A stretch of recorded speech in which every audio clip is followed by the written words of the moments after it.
नमस्कार. मॅक्स महाराष्ट्रामध्ये आपल्या सर्वांचं स्वागत. आज संपूर्ण महाराष्ट्राचं सुप्रीम कोर्टाकडे लक्ष लागलं होतं आणि या सुप्रीम कोर्टामध्ये मराठा आरक्षणाचा विषय जो आहे तो सुनावणीसाठी आहे आणि सगळ्यात महत्वाचं म्हणजे मराठाच नाही पण ओबीसी असतील किंवा इतर वर्ग जे असतील त्यांचंही लक्ष याकडे लागलं होतं. राज्य सरकार म्हणते मराठा आरक्षण आम्हाला द्यायचंय, सर्व राजकीय पक्ष म्हणतात आम्हाला मराठा आरक्षण द्यायचंय, ओबीसी चे नेतेही म्हणतात की मराठा आरक्षण दिलं पाहिजे.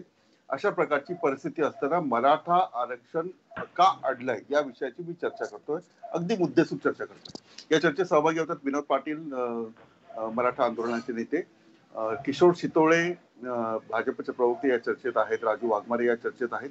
मी सर्वात आधी विनोद पाटील यांच्याकडे जातो. विनोदजी, मला मुद्देसूद म्हणजे दिवसभर तुम्ही चॅनलवर चर्चा करून करून तुमचं एनर्जी जी आहे ती थोडी संपली असेल, पण आपण थोडीशी आणखी एक चर्चा करतो, एक अर्धा तास आपण चर्चा करणार आहोत. नेमकं काय झालं म्हणजे आज सुप्रीम कोर्टाने सांगितलं जानेवारीच्या अखेरीस आम्ही निर्णय देऊ. स्थगिती जी आहे ती उठवली नाही. कपिल सिब्बल, मुकुल रोहतगी आणि असे दिग्गज जे वकील होते ते बाजू मांडत होते सरकारची. कुठे अडलंय, काय काय अडलंय म्हणजे सर्वोच्च न्यायालयाला असं का वाटलं की स्थगिती उठवली नाही पाहिजे? निश्चित आज सकाळपासून ज्या सुनावणी सुरू झाली, फार परिश्रमानंतर ही सुनावणी आज त्या ठिकाणी झाली. माझ्या वतीने अर्ज देण्यात आले होते, राज्य सरकारच्या वतीने अनेक अर्ज देण्यात आले होते आणि अर्ज दिल्यानंतर 5 जजेस बेंच कॉन्स्टिट्यूट झालं आणि आज स्थगितीवर सुनावणी झाली. नेमकं न्यायालयामध्ये दोनच गोष्टीसाठी आम्ही प्रेस केलं. पहिले, जी काही स्थगिती दिलेली आहे ती चुकीच्या पद्धतीची आहे. याचं कारण असं आहे की इंद्रसानी खटल्याचा आणि मराठा आरक्षणाचा कुठल्याही प्रकारे संबंध नाही. इंद्रसानी खटला जातीने मागास म्हणजे विनोदजी, म्हणजे आपण सुप्रीम कोर्टाच्या निर्णयावर आक्षेप घेत आहे म्हणजे जी स्थगिती आहे ती आम्ही लेखी पण आक्षेप घेतला आणि तोंडी पण आक्षेप आम्ही आज जे काही घडलं सुनावणीत ते आपल्याला सांगतोय की आम्ही न्यायालयाच्या लक्षात आणून दिलं की इंद्रसानी खटल्याचं नथिंग टू डू विथ दिस. मराठा आरक्षण हे स्वतंत्र परवानगी करण्यात आलेलं आहे. 50%ची अट आपण जे न्यायालयाने घातली तर राज्यामध्ये ऑलरेडी 52% आरक्षण आहे आणि राज्यामध्ये 52% आरक्षण असताना देशामध्ये 20-25 ठिकाणी ही मर्यादा ओलांडलेली आहे आणि याच्यावर स्थगिती उठवा. न्यायालयाने स्थगिती उठवण्यासाठी नकार दिला. मग दुसरा पर्याय आम्ही न्यायालयाला दिला. न्यायालयाला आम्ही सांगितलं की किमान जे विद्यार्थी याच्यापासून वंचित राहिलेले आहे, पॅन्डेमिकच्या पोझिशनमध्ये जॉईन होऊ शकले नाही, आपला निर्णय येण्याच्या अगोदर त्यांना जॉईन होऊ द्या आणि त्यांच्या ऍडमिशन्स होऊ द्या. परंतु न्यायालयाने त्याचा नकार दिला. पण एक दुर्दैवाची गोष्ट त्या ठिकाणी अशी घडली की राज्य सरकारचे वकील आदरणीय रोदगी साहेबांनी एक स्टेटमेंट केलं की सुपर न्युमरी पद्धतीने आम्ही जागा त्या ठिकाणी भराव्यात का. आता प्रश्न मला एक पडला की सुपर न्युमरीचा अधिकार हा राज्य सरकारला आहे.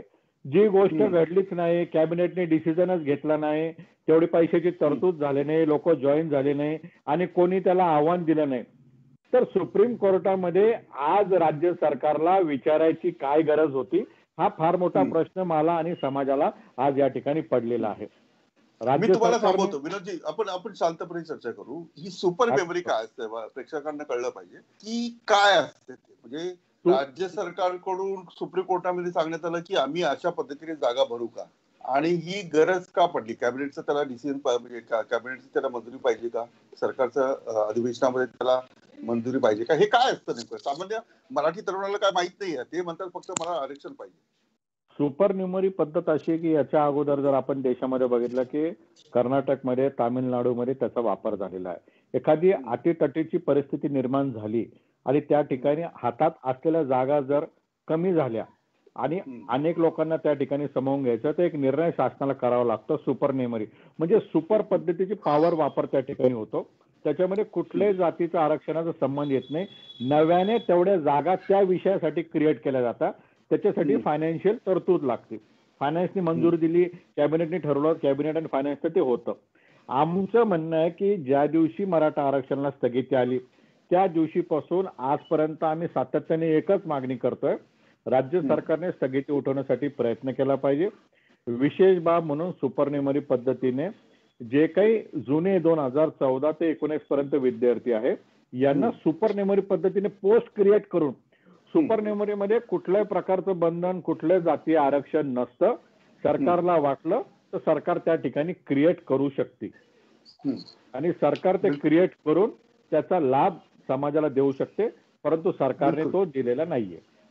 बिलकुल, मी येतो तुमच्याकडे. आपण हा मुद्दा घेऊन पुढे जाऊया.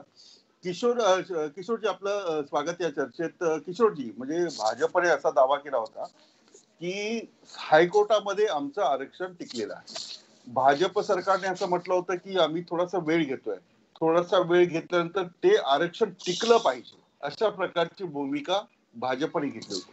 आता मला सांगा की सुप्रीम कोर्टामध्ये तुम्ही एवढी मेहनत केली, भाजप सरकारने मराठा आरक्षण दिलं, आणि जे काँग्रेस एनसीपीने दिलं नव्हतं ते टिकणारं नव्हतं आणि म्हणून ते रद्द झालं. पण तुमचं आरक्षण का टिकत नाहीये? सुप्रीम कोर्टामध्ये का टिकलं नाही? काय अडचण आहे? म्हणजे काय, कुठे कुठे लोपहोल्स राहिले तुमचे? आठवलेजी, आपण ही खूप दुर्दैवाची गोष्ट आहे की आता या महाविकास आघाडीने हे आरक्षण टिकणार नाही अशी सगळी आजपर्यंतची वाटचाल आपल्याला त्यांची लक्षात येईल. भारतीय जनता पक्षाच्या फडणवीस सरकारने आपण पाहिलं असेल की या आरक्षण मिळवण्याला वेळ लागला, पण तो वेळ लावत असताना त्याचा प्रचंड अभ्यास करून मराठा संघटनांना, याचे जे स्टेक होल्डर होते त्यांना सहभागी करून त्याचा परिपूर्ण कायदेशीर अभ्यास करून कायद्याच्या चौकटीत बसून हे आरक्षण मंजूर केलं होतं आणि माननीय उच्च न्यायालयाने हे मान्य केलं होतं. आता हे मान्य केलेलं आरक्षण या महाविकास आघाडीच्या एकूण आजपर्यंतच्या वर्तनावरून आपल्याला लक्षात येईल की टिकावं असं यांचं कोणतंही पाऊल उचललेलं नाही, किंवा ह्या 3 पक्षांच्या सरकारची जी महाविकास आघाडी आहे त्यांच्यात एक वाक्यता नाहीये. आपण सुरुवातीपासून जर पाहिलं तर प्रत्येक पक्षाचा मंत्री ही वेगळी भूमिका घेतोय आणि साहजिक असं असतं की ज्या वेळेस आपला जो अशील आहे त्याचीच एक वाक्यता नसेल आणि त्याचीच भूमिका स्पष्ट नसेल तर ते मांडणारे वकील त्यांचंही मॉरल आणि त्यांचाही मांडण्याची पद्धती याच्यावर याचा परिणाम होतो. आणि हीच मांडणी सुप्रीम कोर्टामध्ये या महाविकास आघाडीला आग्रहाने आणि स्पष्टपणाने करता आलेली नाहीये आणि त्यामुळे दुर्दैवाने सुप्रीम कोर्टामध्ये हे आरक्षण फेटाळण्यात आलेलं आहे. म्हणजे दोन गोष्टी आहेत. नाही, दोन गोष्टी तुमच्या मते असं आहे की एक तर या सरकारला आरक्षण टिकावं यासाठी मेहनत जी आहे, म्हणजे जे काम आहे ते करण्याची इच्छा नाही. दुसरं, तुम्ही दिलेलं आरक्षण जे आहे, म्हणजे तुम्ही सगळे कायद्याच्या चौकटीत सगळं बसवलं, तर मला प्रश्न पडतो की कायद्याच्या चौकटीत जर बसलं असेल तर त्याला स्थगिती का नाही? म्हणजे आपण महाविकास आघाडीला थोडं बाजूला ठेवूया, त्याला असं धरून चालू की तुमचं सरकार, आणि तुमचं सरकार जर असतं आणि हे प्रकरण कोर्टात गेलं असतं तर काय तिथे टिकलं असतं का? म्हणजे तुमचं सरकार असतं तर टिकलं असतं, महाविकास आघाडी आहे म्हणून टिकलं नसतं? मला सांगा, 60 वर्ष काँग्रेसचं सरकार होतं, त्यावेळेला मराठा मुख्यमंत्री बहुतेक वेळा होते. तो मुद्दा जाऊ द्या, ठीक आहे, तो नाही, तो मुद्दा आपण काय, म्हणजे आपण चर्चा करतोय, मला कुणालाही दोष नाही द्यायचा. कारण तुम्ही म्हणतात मराठा आरक्षण टिकलं पाहिजे, राजू वाघमारे म्हणतात मराठा आरक्षण टिकलं पाहिजे, विनोद पाटील म्हणतात मराठा आरक्षण टिकलं पाहिजे, तिकडे प्रकाश आंबेडकर म्हणतात मराठा आरक्षण मिळालं पाहिजे, छगन भुजबळ म्हणतात. मग जो मराठा तरुण आहे, मराठा समाजात, त्यांनी कुणाकडे बघायचं? सगळेच होय म्हणतात पण टिकत तर नाही.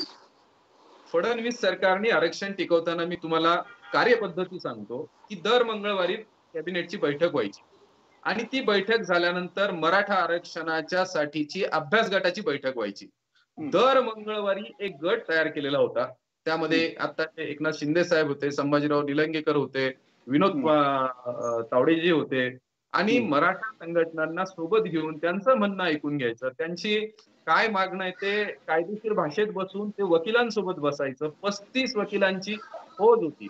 स्वतः माननीय चंद्रकांत दादा आणि माननीय देवेंद्रजी फडणवीस त्या लोकांना वेळ देऊन त्या विषयाचा अभ्यास करून वकिलांच्या सोबत बसून काय मांडावं लागेल आणि हे कायद्याच्या चौकटीत कसं बसेल यासाठी जी काही यंत्रणा उभारलेली होती तिचं या महाविकास आघाडीने आजपर्यंत कॉपी करणं, झेरॉक्स करणं हे करू शकलेले नाहीत. आता अशोक चव्हाण साहेबांच्या अध्यक्षतेखाली असलेली उपसमितीचं जर काम पाहिलं तर यांना विचारा तुम्ही की यांच्या किती बैठका झाल्या, त्यांनी आतापर्यंत कोणत्या संघटनांना सोबत बोलावलं, त्यांनी वकिलांच्या सोबत चर्चा काय केली. आजचा विषय आता विनोद पाटलांनी सांगितला तसं यांच्या वकिलाचा, सरकारच्या वकिलाचा तारीख मागण्यामध्ये इंटरेस्ट होता. म्हणजे आज आपल्याला आरक्षण हे स्थगिती उठवली पाहिजे यासाठीचा अभ्यास करून ती मांडणी करणं हे अपेक्षित होतं. पण याऐवजी पुढची चला तारीख ठीक आहे. आता मी राजू वाघमारे यांच्याकडे जातो. काही नाही यांना. राजू वाघमारे, चला आपण धरून चालूया की भाजप सरकारने जे आरक्षण बसवलं होतं कायद्याच्या कक्षेमध्ये ते काय सुप्रीम कोर्टात नाही टिकलं. हायकोर्टाचा निर्णय सुप्रीम कोर्ट बदलू शकतं, सेशन कोर्टाचा निर्णय सुप्रीम कोर्ट बदलू शकतं, हायकोर्ट म्हणजे अनेक असे आहेत की खालच्या कोर्टाने एक न्याय दिला की वरचं कोर्ट दुसरा न्याय देतं. राजू वाघमारे, म्हणजे मला हे कळत नाहीये की तुम्ही सगळे तुमचे मंत्री म्हणतात की मराठा आरक्षण मिळालं पाहिजे, आता का टिकलं नाही? म्हणजे विनोद पाटलांनी जो मुद्दा उपस्थित केला तो मुद्दा तुम्ही हाताला का घेत नाहीये? सुपर म्युनिटी जी आहे ती जर तुम्ही यूज केली तर आरक्षणासंदर्भातली जी बाजू आहे ती तर तुमची मजबूत होईल ना, कारण तुम्ही आरक्षण देताय. कसं आहे विलासजी, एक गोष्ट लक्षात घेतली पाहिजे की आता भाजपचे जे प्रवक्ते बोलत होते, कसं आहे भाजपचं असं चाललंय की आपण ती गोष्ट ऐकलेली की जंगलातली एक प्राणी म्हणतो की माझंच खरं, म्हणजे माझं काय खरं ते तुमच्या लक्षात आलं असेल. आता साधी गोष्ट आहे की आरक्षण टिकलं पाहिजे ही सगळ्यांची भूमिका आहे आणि आरक्षण मिळावं म्हणून आघाडीचं सरकार काँग्रेस राष्ट्रवादीचं असताना आरक्षणाची भूमिका घेऊन आम्ही आलो. आता जे वकील भाजपच्या काळात होते तेच वकील आता आहेत सगळे, म्हणजे त्या वकिलांना वेगळं ज्ञान आहे त्या भाजपच्या काळात आणि महाविकास आघाडीच्या काळात वेगळं ज्ञान येतं, अशातला काही प्रकार नाही. कायदा जो आहे तो भाजपच्या काळात तोच होता, आता पण तोच कायदा आहे. घोडं कुठे अडलं राजू वाघमारे? घोडं कुठे अडलंय? एक लक्षात तुमच्या सगळ्या राजकारणामध्ये मराठा तरुण जो आहे तो वैतागलाय, चिंताग्रस्त आहे. तो 51-52 मोर्चे काढले राजू वाघमारे. आणि मला सांगा की इथे माजी मुख्यमंत्रीच्या समितीचे अध्यक्ष आहेत, विजय वडेट्टीवार होते, त्यांनी सोडलं. कुठे अडलं कुठं? म्हणजे का तुम्हाला बाजू मजबूतपणे का मांडता आली नाही? विलासजी, आपण पण खूप भावनिक बोलताय. नाही, भावनिक नाही आहे मी. भावनिकचा पत्रकार हा भावनिकच असतो. शेतकऱ्यांचा पोटाचा प्रश्न असेल पत्रकार भावनिकच पाहिजे, तरुणांच्या हक्काचा प्रश्न असेल पत्रकार भावनिकच पाहिजे. बोला. तुमचं झालं असेल तर मी बोलू का? हा बोला ना. काय आहे, विनोद पाटील साहेब इकडे बसलेत बिचारे, आज कित्येक वर्ष कोर्टात लढतायत. ज्यावेळी लढाई कायद्याची असते त्यावेळी भावनेचा प्रश्न आपल्याला कायद्याच्या चौकटीवर बसवता येत नाही. एक गोष्ट लक्षात घ्या, मला स्वतःला किती वाटत असलं मराठा आरक्षण मिळालं पाहिजे, मी मराठा आरक्षणाच्या मोर्चात सामील होतो. मी ज्यावेळी दोन्ही संघटना उपोषणाला बसलेल्या त्यांच्या बरोबर एक दिवसाचं उपोषण केलं, आप्पा पाटलांपासून दत्ते पाटलांपर्यंत सगळ्यांबरोबर होतो आणि आजही आहे. प्रश्न मराठा आरक्षण आम्हाला नको आहे का? तर आम्हाला पाहिजे मराठा आरक्षण. आता ज्यावेळी कोर्टाच्या पिचवर ज्यावेळी बॉल असतो त्यावेळी कायद्याच्या कसोटीवर काय करायचं या पद्धतीने या गोष्टी होतात. आज सुप्रीम कोर्टाला आम्ही एवढं बोलून सांगतोय की ती स्थगिती उठवा, ऍडमिशनचा प्रश्न आहे, मुलांच्या आयुष्याचा प्रश्न आहे. पण आजकालच्या, आता तुम्ही म्हणाल की सुप्रीम कोर्टावर टीका करतोय, पण मी वैयक्तिकपणे असं सांगू शकतो की सुप्रीम कोर्टाचे महाराष्ट्राच्या बाबतीतील सगळे निर्णय तुम्ही बघा आणि मग तुमच्या लक्षात येईल की काय निर्णय होत आहेत आणि कसे होत आहेत. स्थगिती तर उठवायला पाहिजे होती. कमीत कमी मुलांच्या आयुष्याचा प्रश्न आहे, 1 वर्षाचा प्रश्न आहे, तुम्ही स्थगिती उठवून तुम्हाला काम करता येत नाही. म्हणजे सुप्रीम कोर्ट म्हणजे इतकं पुढे गेलंय की त्यांना आता कोणाच्याच. विनोद पाटील त्या सुनावणीमध्ये होते, विनोद पाटील त्या सुनावणीमध्ये होते, त्यांचे वकील आहेत, ते स्वतः तिथे पार्टी आहेत, पक्षकार आहेत. मला विनोद पाटील, आता राजू वाघमारे जे म्हणतात की सुप्रीम कोर्टाचे काही निर्णय जे आहेत ते जरा संशयास्पद आहेत, असं त्याचा अप्रत्यक्ष रोख आहे. म्हणजे ते आक्षेप घेतात की नाही घेतात मला माहिती आहे, तुम्ही तर आक्षेप घेतलेला आहे. काय सुनावणीच्या दरम्यान स्थगिती का उठवण्यात आलेली, कोर्टाचं म्हणणं काय होतं?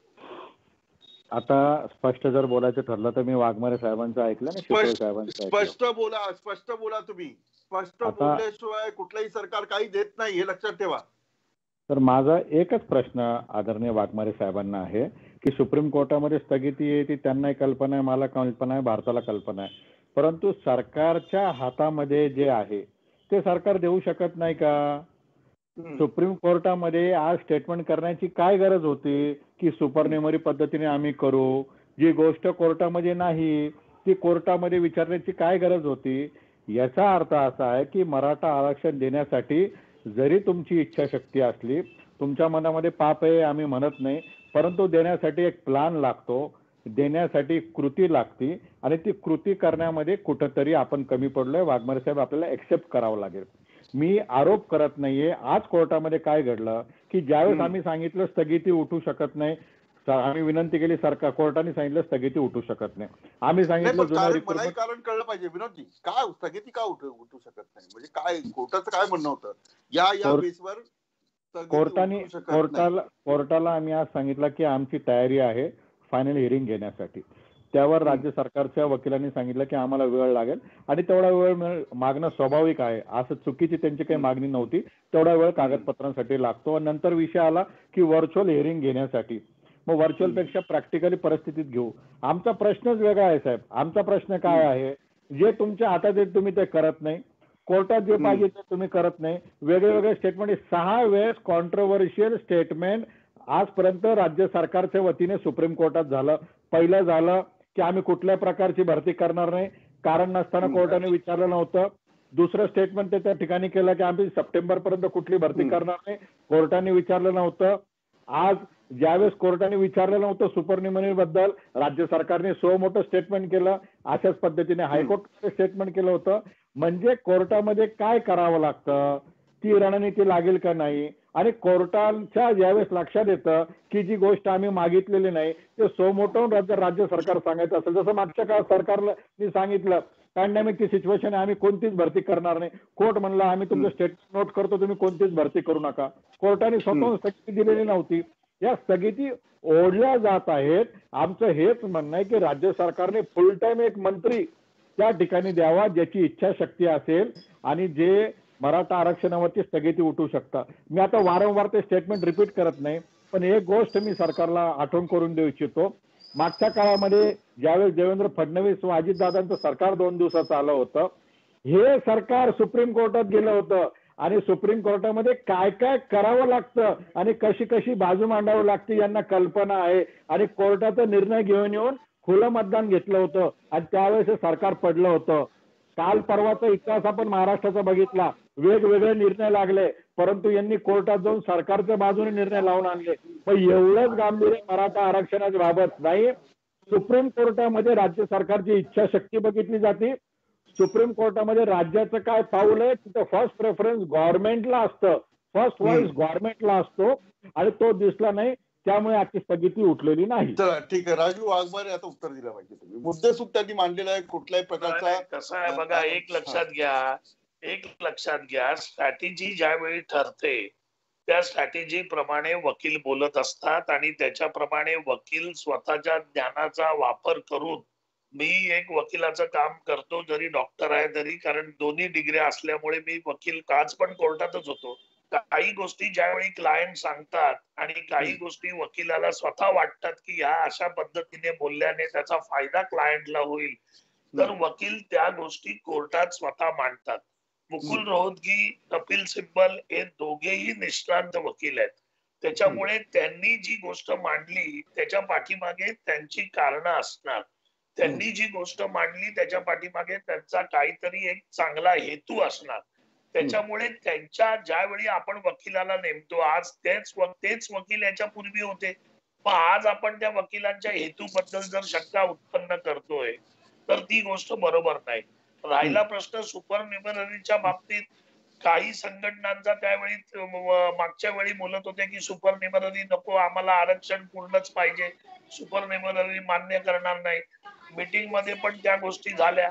मग आता या जो सगळा हा मिक्स कारभार चाललाय त्याच्यामुळे याच्यात वकिलांची जी स्टेटमेंट आहे ती त्यांनी त्यांच्या पद्धतीने क्लायंटला म्हणजे राज्य सरकारला आणि मराठा आरक्षण मिळावं यासाठी या सगळ्या गोष्टी त्यांनी मनापासून केलेल्या आहेत. त्याच्यामुळे प्रश्न त्यांच्याबद्दलच्या हेतूबद्दलचा नाही आहे. प्रश्न आहे की सुप्रीम कोर्टाच्या सगळ्या डिसिजन बघा, मराठा आरक्षण सोडा, पण बाकीच्या पण डिसिजन महाराष्ट्र गव्हर्नमेंटच्या महाविकास आघाडीच्या बद्दलच्या सगळ्या डिसिजन जरी बघितल्या सुप्रीम कोर्टाच्या, तरी प्रत्येक डिसिजन मध्ये आपल्याला वेगळेपणा हा जाणवून मिळेल.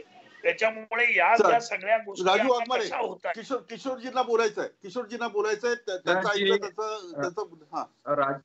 राजू वाघमारे म्हणाले तसं या पक्षाच्या सरकारच्या बोलण्यातला वेगळेपणा दिसेल, हे खरोखर वाक्य आहे की वेगवेगळेपणा आहे की यामध्ये 25 नोव्हेंबरला 9 सप्टेंबरची स्थगिती मिळाल्यावर माननीय उपमुख्यमंत्री अजितदादा पवार म्हणाले होते की 9 सप्टेंबरच्या आधीचे प्रवेश एससीबीसीच्या पद्धतीने होतील. त्यानंतर सार्वजनिक बांधकाम मंत्री, मराठा आरक्षण समितीचे अध्यक्ष अशोक चव्हाण साहेब म्हणाले की मराठा विद्यार्थ्यांचं शैक्षणिक नुकसान थांबवता येणार नाही, एससीबीसी मधून ऍडमिशन घेता येणार नाही, त्यांना खुल्या वर्गात ऍडमिशन घ्यावं लागेल. आता तुम्ही या दोन स्टेटमेंट वरून मला कल्पना करून सांगा की यांचा वकील कितीही हुशार असला, निष्णात असला, पण आपल्याला फी देणारा, आपल्याला पुढे नेणारा जो आपला मालक आहे, आपला जो अशील आहे, त्याच्यातच एक वाक्यता नसेल तर हे मांडणी कसं करतील? आणि मला पहिली गोष्ट की अजित पवार आणि सगळे मंत्री वेगवेगळ्या स्टेटमेंट आणि वेगवेगळं फिडिंग वकिलांना करत नाही.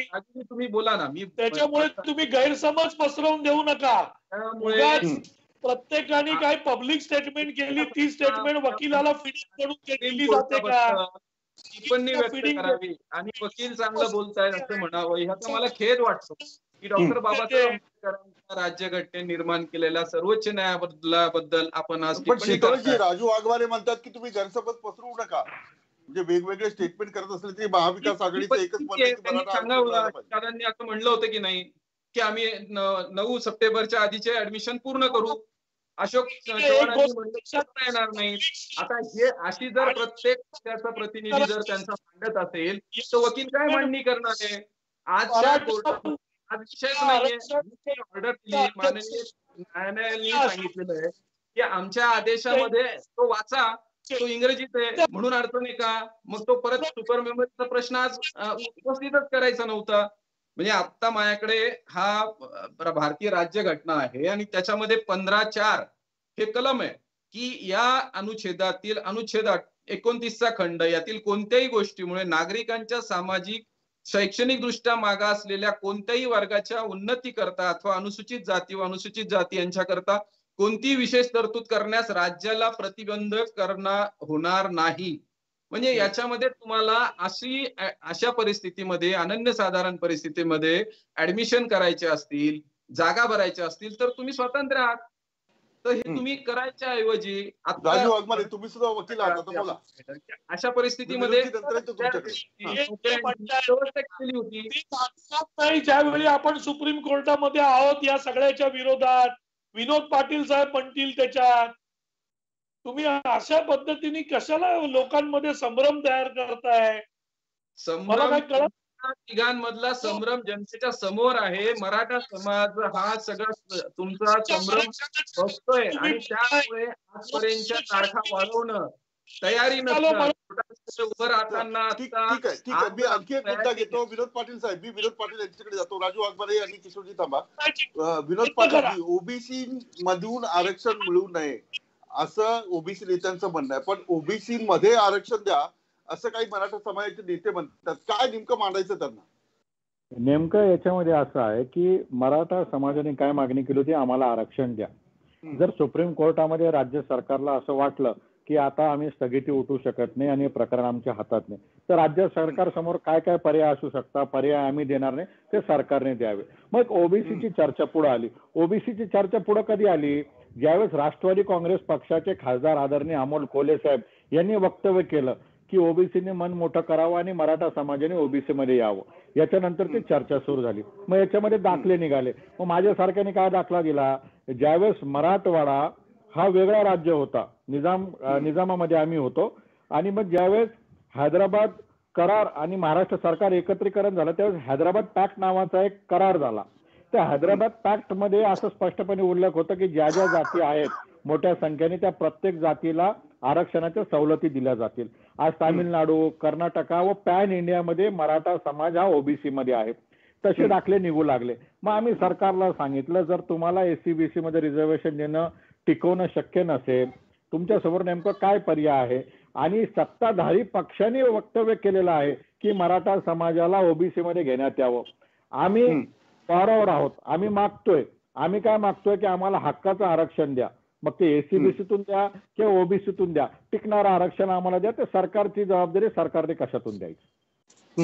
पण विनोद पाटील साहेब, जे 27% ओबीसीचं आरक्षण आहे त्याला धक्का न लावता मराठा समाजाला आरक्षण, आम्हाला बिलकुल धक्का लावायचा नाही. तो आम्हाला अधिकार. ओबीसी मधून कसं देणार आरक्षण?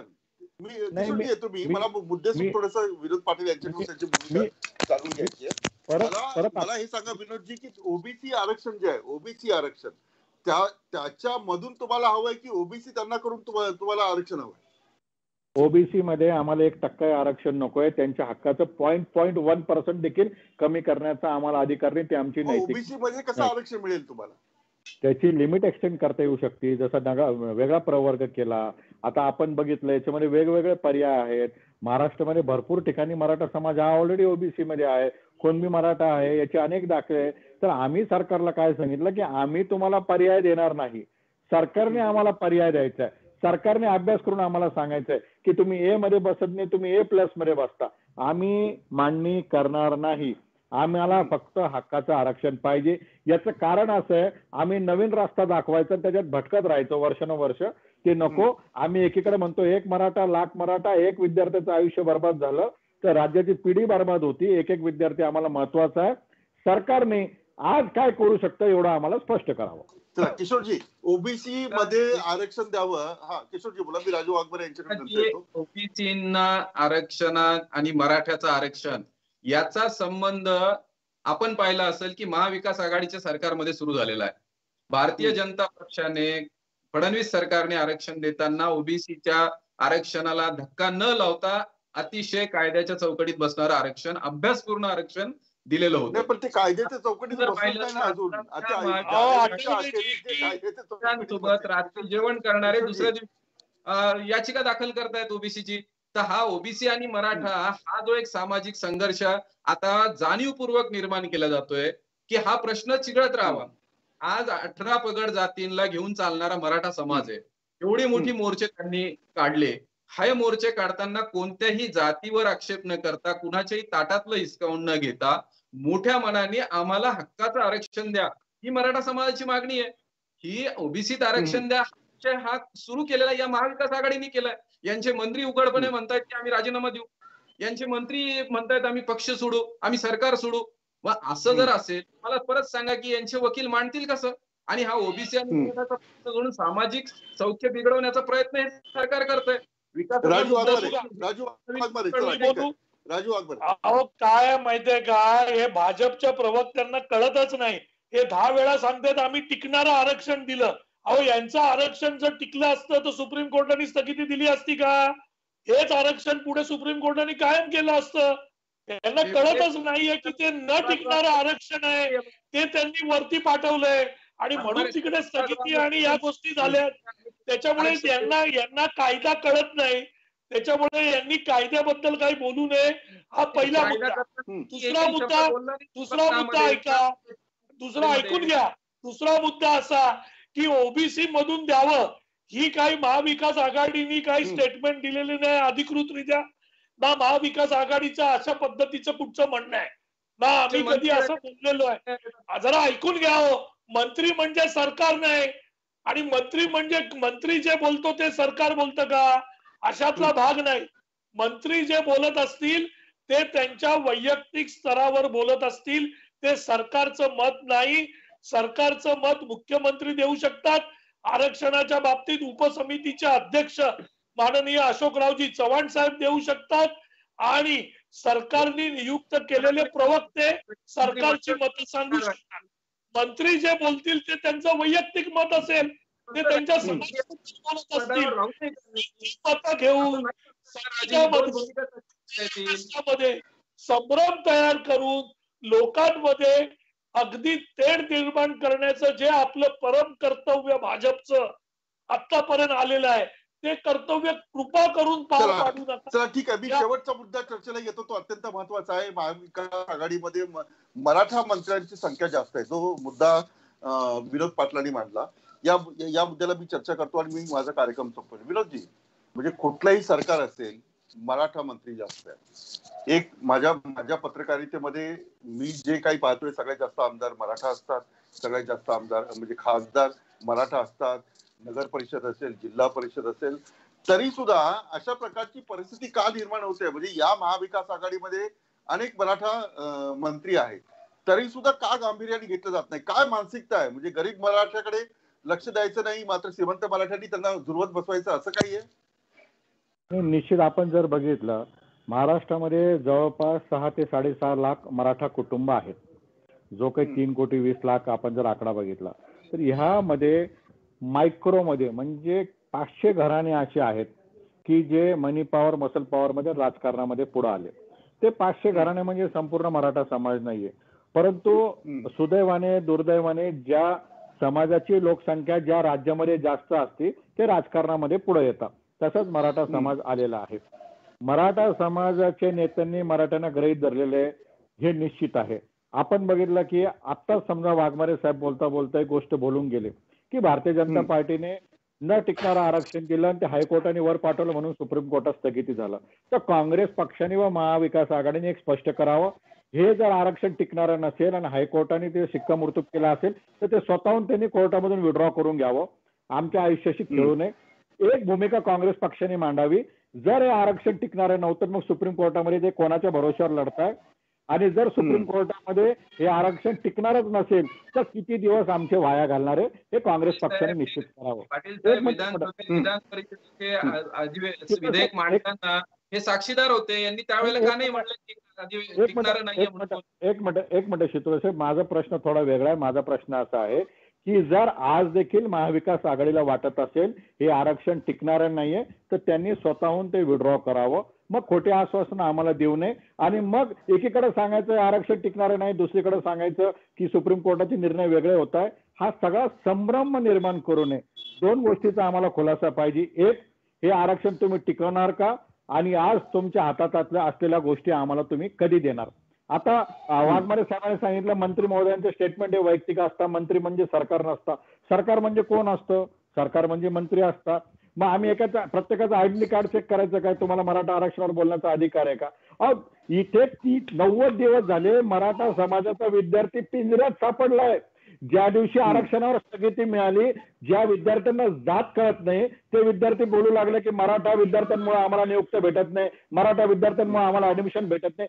जातीवाद निर्माण या सरकारने केलाय. 90 दिवस आमचे वेस्ट झाले आणि 90व्या दिवसानंतर एक परिपत्रक काढलं मराठ्यांनी खुल्या प्रवर्गात जावं. आमच्या अनेक समस्या आहेत. आजही राज्य सरकारला उशीर झालेला नाही. दोन गोष्टीवर ठाम राहावं. हे आरक्षण तुम्ही आम्हाला देणार का नव्याने आम्हाला पर्याय देणार, आणि नवीन पर्याय देईपर्यंत आमची काय व्यवस्था करणार, या दोनच गोष्टीवर आता मराठा तरुणाला चर्चा करायची. मी राजू वाघमारे यांच्याकडे उत्तर घेणारे पण शेवटी घेणारे मी शितोळे यांच्याकडे जातो. शितोळेजी बोला, तुम्ही मध्ये हात वरती केला होता, अगदी मुद्देसूद सांगा मला. राजू वाघमारे यांच्याकडे जायचं कारण आजवर सरकारमध्ये सत्ताधारी पक्ष आहेत. हे आरक्षण होतं तर हे ज्या वेळेला विधानसभेत आणि विधान परिषदेत हा विधेयक मांडलं आणि हा प्रस्ताव पारित केला त्यावेळेला यांनी एकमताने संमती दिलेली आहे. त्यावेळेला यांनी का बरं ऑब्जेक्शन घेतलं नाही, यांनी का बरं त्यावेळेस मांडणी केली नाही?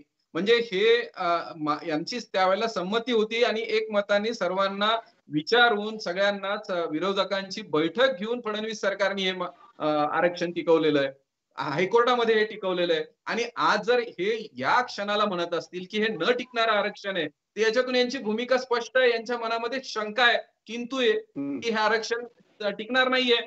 मग ही मांडणी काय करणार आहेत? यांनी जर यांच्या मनामध्ये ह्या आरक्षणाच्या मुद्द्याला लक्षात शितोळेजी मुद्दा लक्षात सगळ्यात पहिली गोष्ट की मला काय बोलायचंय आणि यांनी त्या बोलण्याचा अर्थ काय काढलाय.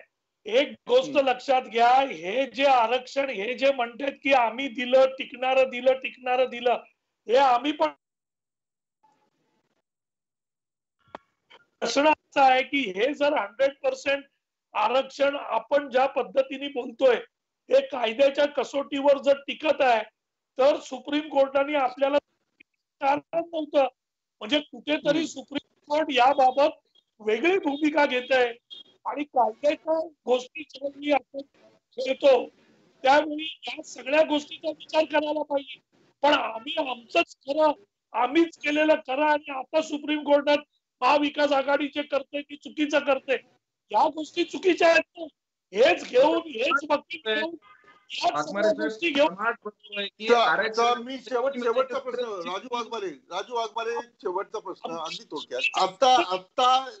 आता सरकारची भूमिका काय? तुम्ही प्रवक्ते आहात, प्रवक्त्याला म्हणजे इनपुट मिळत असतात की तुम्हाला काय भूमिका मांडायची सरकारची?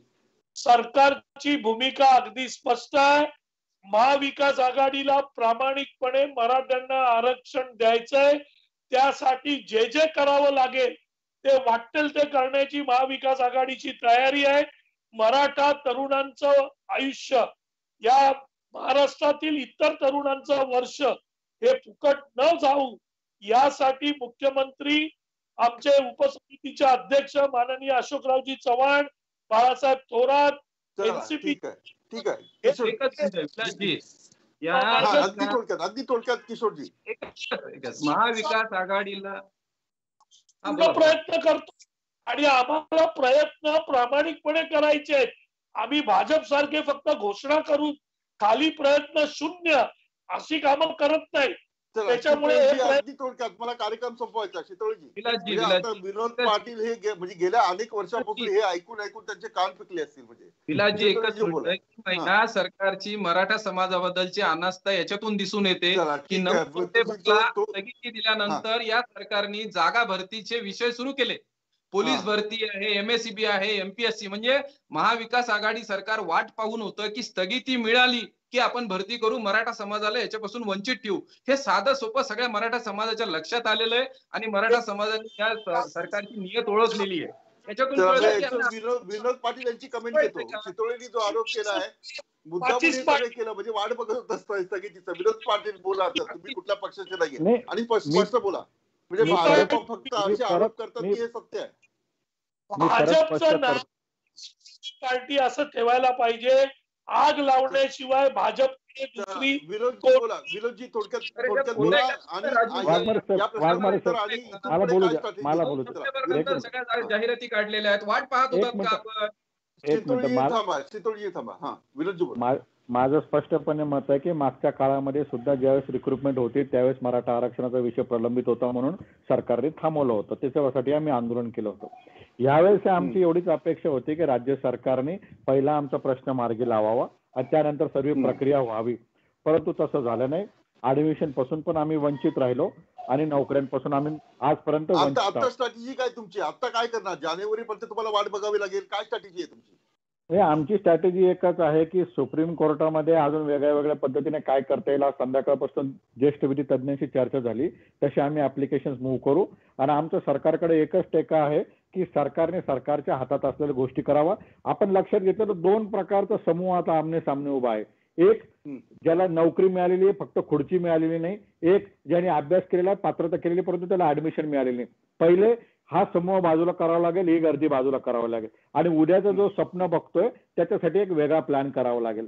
सरकारला एक चौकटीचा प्लॅन बनावा लागेल, याचे कप्पे करावं लागेल. कोणाकोणाला पहिले न्याय देऊन बाजूला करावं लागेल सुपरन्युमरी पद्धतीने विशेष बाब म्हणून. आणि दुसऱ्या कप्प्यामध्ये येणाऱ्या विद्यार्थ्यांसाठी फीसची वगैरे तरतूद त्या ठिकाणी करावं लागेल. याच्यासाठी आम्ही प्रयत्नशील राहू आणि सरकारच्या मागं